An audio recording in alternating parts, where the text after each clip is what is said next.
Hey everyone, I'm Greg Aidala and welcome to Lights, Camera, Chill, a show to where I interview friends of mine and interesting people in the music and entertainment business and a whole plethora of walks of life. And welcome my first guest of the show, the very accomplished drummer of the band Mo, Vinnie Amico. Vinnie Amico, all right. How you doing? Thanks I for love having it. me here, No, Greg. thanks. It's good to Appreciate see you again, Yeah, Vinnie. man. It's always Absolutely. great. You know, we get to see each other over the years.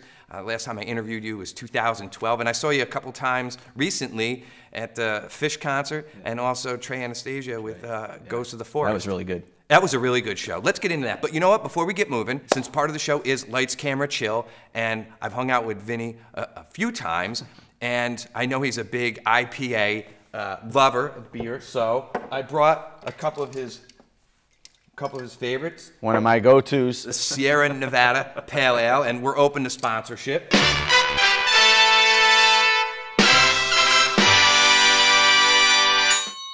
Be a long day of drinking today. Well, cheers to your health and safe travels. Thank you. So, I wanted to get into it because what I like about you is, well, first of all, we're both from upstate New York, Yep. the 518. And every time, even before I met you and got to know you a little bit, you know, people would point you out. And what I really like about you and people, you know, I've been in entertainment for 18 years, and some people are just very standoffish. You're not.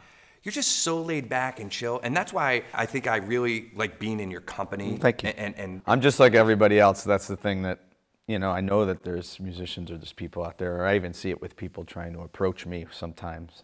Yeah. And they feel weird about it, and I'm like, I put on my pants the same way. I'm with my brother, I'm with my wife, I have kids, I, you know, raise a family. I've done all this stuff. I'm just a normal dude. It just happens to be that I play the drums for a living in a band that some people know and like. Other than that, I'm still just a normal guy. A lot of people know and a lot of people like. And you know, and what's cool is you're a true family man that I really dig, because the last interview that we did, you invited me to your home in upstate New York, and it was great. And I'll never forget, you said, I'll do the interview, yes, but I just built a man cave. Can we have it at my house? I'm like, absolutely, let's do it. Now, Still there. I almost wanted to do this here, but I know you had everything set up. Yeah, no, it's totally cool. You know, my younger brother Steven, got me into Mo back in the 90s. You're dating us, man. I know, but it was just after college, and there was a place in Albany, New York, Valentine's, and my friend Howard actually owned it. And I remember it was upstairs. It was packed at 150 people, and man, those were just such great days and times. And then started playing the Palace. The great shows, and I still love seeing you there. You got some new music, right? Yeah, we just finished recording an album. That's great. In Burlington. Nice. Tank Studios. Tank Studios in Burlington. What a great city. Yeah. I love Burlington. Isn't it fun? Super laid back. It is. We didn't do a lot this time, but I mean, we've been going there for years and years. Yeah. So you kind of define cities by, you know, what there is to do and food, restaurants. And Burlington has a lot of great restaurants. 100%. And they got some cool clubs, you know, to go and see live music. Nectar's? Nectar's. I was there a couple times. I mean, over the years, I've met a lot of musicians, so I can pop in on a Tuesday night for their dead set night and play all night. So I'd go in after recording all day and then just pop in and be like, hey, guys, and they'd be like, here, and they'd hand me the sticks, and I'd go up and play for the rest of the night, and, you know, it's kind of fun. Super fun. Well, that's what you know, with the Grateful Dead, is you got into it, and you were really playing, well, it was the Grateful Dead and Zeppelin, right? Yeah. I mean, I was in a Dead tribute band. That's how I got my, basically my professional start, if you want to call it professional. But I mean, I played a lot of gigs and got myself known through Buffalo via that kind of music. Yeah. So you got an anniversary coming up with Mo. 30 years. Yes, exactly. That was it. 30-year anniversary. Starts. I mean, we're gonna celebrate it starting the new year. You know. Yeah. Starting in January. So. Do you remember? Okay, I got trivia for you. Try to rack your brain. I have a horrible memory. So. No. This is a big one, though. Right? I think you might recall this. Okay. All right. The night you took over for Mo. Do you know what city you were in? Washington, D.C. Yes. Do you remember the club name? The Bayou. Yeah. All right. Very good. I was just wondering. I can tell you a story about this. So, my first gig wasn't supposed to be my first gig, but they moved things along because things were falling apart internally, let's say. Okay. Yeah. Being diplomatic. Yeah. So I show up in New Jersey where the home offices were. We get in the RV, we go. Yeah. Didn't have a very good tour manager at the time, or wasn't very experienced, let's say. Okay. And he'd fall asleep at very inopportune times. So we're heading down to DC, supposed to be at the show, set up, you know, sound check, all that stuff. Tour manager falls asleep. I'm in the back of the RV. I'm like, why is it taking so long to get to DC? It shouldn't take that long. I look out the window. I'm like, oh, we're on the like far bottom side of the Capitol Beltway, so we've already kind of missed our exit. And I had just moved back from DC a few years earlier, so I knew how to get around. I'm like, guys, we're not in the right spot. Get off here. And so I got, as the tour manager sleeping in the front seat, supposed to be navigating. You know, we ended up being 2 hours late, and the band Yoke was opening up for us. Oh, yeah. Jim Laughlin was a drummer, who's now our percussion player. He was Mo's second drummer. Yeah. Ended up becoming a drummer for Yoke at that time, and then came back with us. So we show up, they're set up, ready to go. My first gig with Mo, knowing about a quarter of the catalog.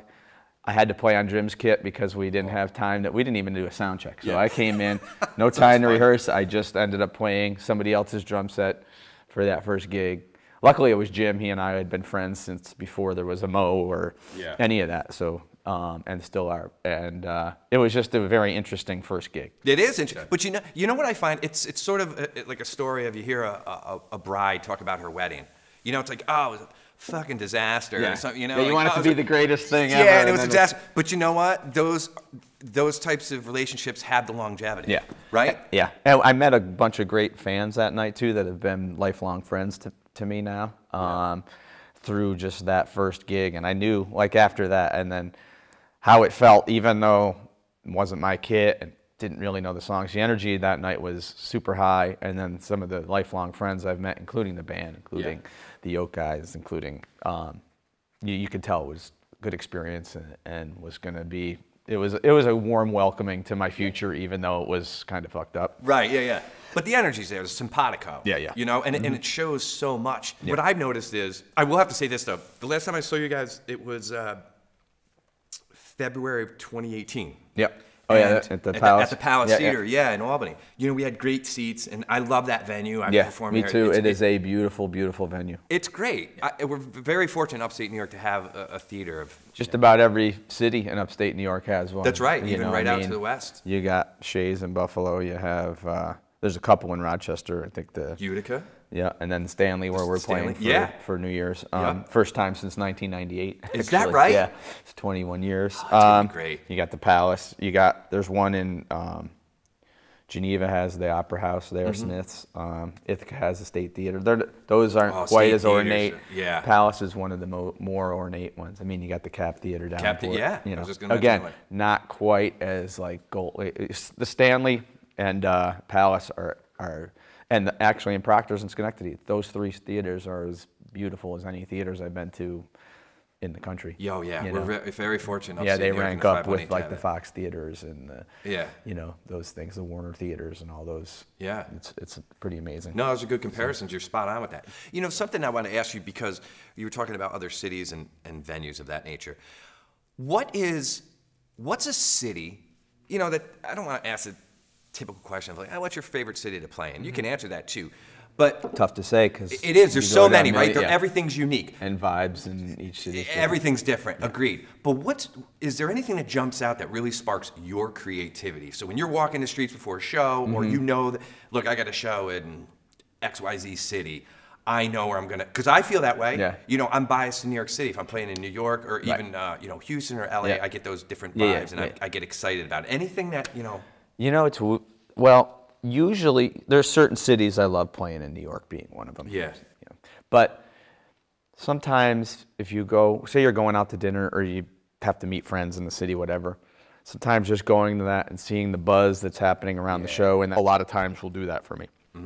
I go meet a friend for a drink before a show, which I don't do that much anymore, but I used to do a lot more. Yeah. And like people coming up, hey man, you know, that's when you really start going, this is going to be a really fun night. Yeah. You know, and 100%. or certain cities where going in knowing a bunch of people already. Like, so you go to Nashville, we got a bunch of friends there. Yeah. You know the show's going to be good because they're all going to be there. They start showing up beforehand. It's you know, the hustle, like the energy build going into the show. Yep. If you're sitting on your butt on a couch and there's nobody around and you're just waiting to go on, not necessarily the same as if you got 15, 20 friends No. buzzing around backstage and everybody, you know, catching up and not even having time to think about the show. You're just hanging with friends and doing all this, and you go out on stage. Those shows tend to be, as much as you think I should be focused and all, a lot of times it's like, oh, I didn't think about any of it. Now I can just go and wail. Yeah. You know? No, I'm the same way. It's true. Sometimes I do like, you know, sometimes just to get that moment of silence just before. Because, me too. You know, you got all those people around and they grab your attention. You're like, okay, it's cool. I just want, and usually, truly what it is I just need like 4.5 minutes. Usually it's those situations where it's like, I just have to get my thoughts together for a few minutes before I go on. Otherwise, you're so scattered and you can't get it together. Yeah. You know, plus you haven't slept in 3 days, and you're like, by that third day, you're just like, you know, like. You know, speaking of that, you know, you just mentioned something that I wanted to ask you too. And you've met, you know, being on late night TV and traveled it, and I'm very thankful to where if I'm going to be introduced or I'm on a bill with someone you know, famous and super notoriety, and my first go-to person to bring backstage is my dad. Right. I always bring my dad along, and he, you know, from the Tonight Show and all this stuff. It's great. So, is there anyone that you've met? I know it's tough to always narrow it down. I'm interested in that you really met, and you're like, wow, I don't know if we can get any better than this. Anyone that jumps out? Yeah, I mean, or used as a source of inspiration as well. Well, so you know, I mean, I was into the Dead, big time, and we went on Further Festival. My first summer in Mo. Went on a big tour. I met all my idols. You know, idols turn into peers. It's pretty. Who were some of those people? Bob Weir, Mickey Hart. Ash. Let's see. I didn't meet Phil that early on, but I met Phil later, and yeah, he's another one. Yeah. You know, Giovanni Hidalgo, Dave Garibaldi. They were on it. You know, Bruce Hornsby. Oh wow. Black Crowes guy. Like, these were all like people that I had already been listening to that were on a different. In my head, a different level than I was because they're on the radio. I see them on TV, all this stuff. They have hits, like every song that I know. And then within a week, we're peers or friends even because we, you know, certain people we started really getting along and hanging and grooving. That was so that was the first, my first experience with that kind of thing. And all these people that I held in such high regard became my friends. And then we did a tour with Robert Plant in 2002. It's been a while now. And so you're like, it's another one, like rock star of the ultimate level. You know, here we are, these little guys. And then he was so welcoming and gracious. I've heard that about him. Within the first night of the tour, we got done. He did his show. After the show, he comes down in our dressing room, cracks open a beer. We start hanging, telling stories, busting balls.